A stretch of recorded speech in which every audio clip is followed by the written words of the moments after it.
Γκρέιμον! Σου έχω εμπιστοσύνη! Μεταμορφώσου τώρα, Γκρέιμον! Μεταμορφώσου! Έλα!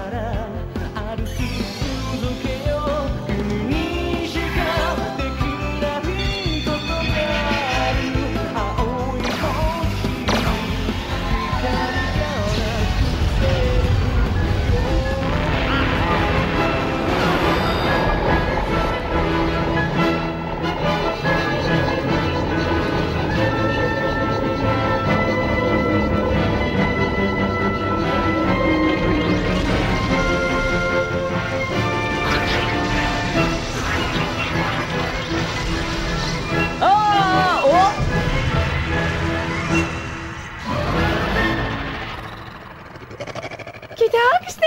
Τι συμβαίνει?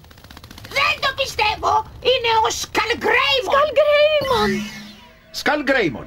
Η φοβερή του όψη τρομάζει τα περισσότερα Digimon. Είναι Digimon πρωταθλητής και οι κινήσεις του είναι καταστροφικές και πολύ βίαιες. Είναι πολύ βίαιος! Αχ όχι, ο Γκρέιμον μεταμορφώθηκε κατά λάθος σε ένα τρομακτικό τέρας! Αυτή είναι η μορφή του εξελιγμένου Γκρέιμον!